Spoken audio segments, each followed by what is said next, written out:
So I made this Shure microphone the other day in a tutorial on my channel, and then people have been sending me messages asking me questions about how I made the top of the microphone, the spongy thing, the fucking pop filter, the meshy thing at the front of the microphone, right? So that's what I'm going to show you in this video. I'll try to keep it simple, I'll try to keep it quick. If I missed something important, if something don't make any sense, then just let me know in the comments, or you can ask me on my Discord server. But what you do is first you have to shape the tip of the microphone, so you have to shape that thing which is going to have that spongy material. And you have to have evenly distributed geometry on this. So for example, you take a circle, and this can be any shape you want as long as you have evenly distributed geometry. You take a circle, you bevel the top, maybe the top is a little bit smaller, you bevel the top, okay? Then you add a bunch of loop cuts over here, alright? So you have little squares. Doesn't have to be exact as long as your geometry is generally evenly distributed. We extrude the top inwards, we scale it down, we add some loop cuts. And then we can take this, extrude it to 0, merge vertices by distance, right? With M. And then you have this surface where you have evenly distributed geometry. And this is really important because next we're going to add some particles and we're going to scatter those particles on the surface. Now guys, just beware. This shit is not game friendly. This is not for a video game or nothing like that. This is product visualization where we don't mind having 60 million vertices or polygons sometimes if it means we're going to get a nice render. So just keep that in mind. So this is going to be slow and heavy, but it's going to give you a nice result. So now we can go object shade smooth, and we have to make a little object which we're going to distribute on our surface. Now first I thought I'll just take a cube like this and I'll subdivide it once with Control 1, subdivision surface modifier. I apply the subdivision surface modifier, I delete the bottom half, and now if I use my particles to scatter a bunch of these all over the surface, it's gonna make this little bumpy effect, which is gonna look like that sponge thing that you can see on the microphone, right? Now the problem is this has a few vertices too many. Well, it can work, but it's going to be unnecessarily slow. And we might as well just take these two edge segments over here, dissolve edges, and it turns it into this little square, this little block, alright? When you go object shade smooth, when you make this very tiny, you can't really tell that it's a square. If you want to, if it makes you more comfortable, you can go with the other version where you have more geometry, where it's half of a little sphere. But that gives you twice as many polygons, so you can only have half as many vertices or half as many of these little particles before your shit starts lagging. So what you do now is you select your object, you go to the particles tab, you add a new particle system, and you switch to hair. And that makes a bunch of hairs just shoot out all over the place, okay, like this.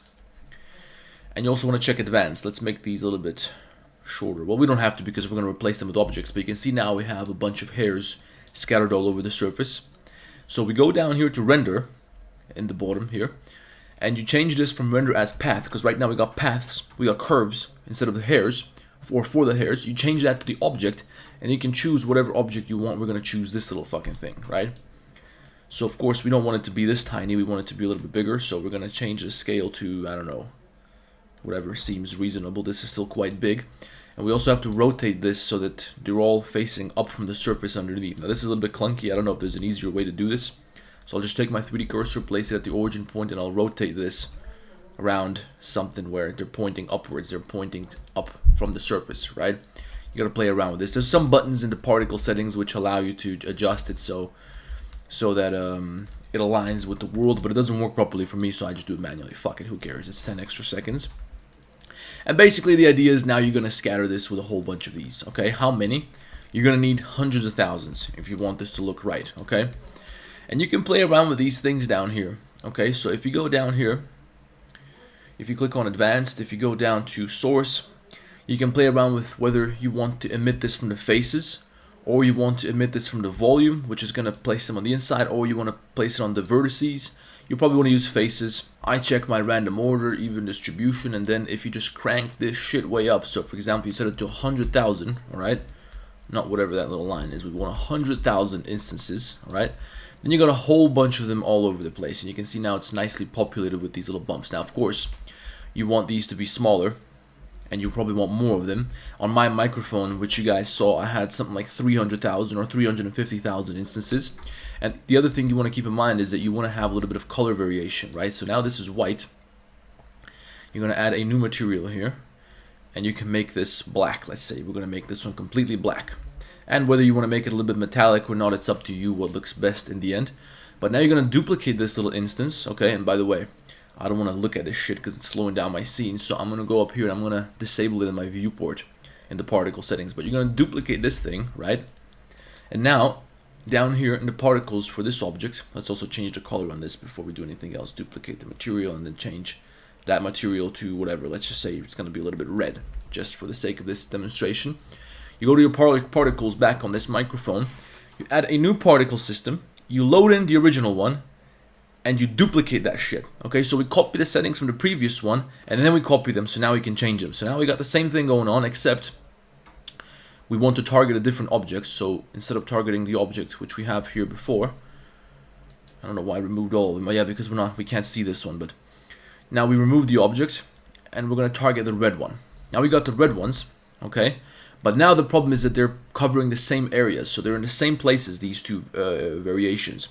So what we're going to do is just change the seed for number 2, and then it's going to scatter them again with a different distribution. So you're going to change the seed, and now you can see that you got some variation going on. So you got a little bit of black, you got a little bit of red. In my real microphone, in my final microphone that I showed you guys, let me open that file up for you.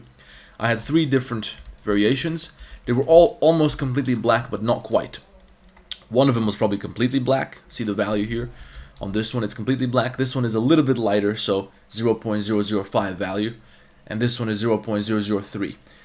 And the roughness is the same. They got a little bit of metallic going on. And that's just made a little bit of variation on my microphone, on the microphone mesh, so that when I render this out, okay, let's just render this really quickly, 1920 by 1080.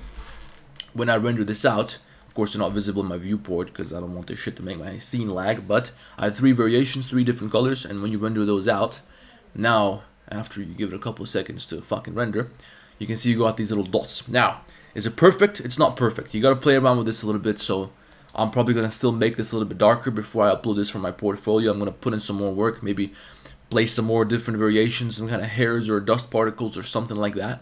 But this is how I made the microphone mesh, and I think it turned out to be pretty damn nice. So let me know what you guys think. Let me know if you like this shit. Let me know if you got a different method. Let me know if something I said doesn't make any sense. Let me know what you want me to cover next in the next video, and I'll see you in the next one.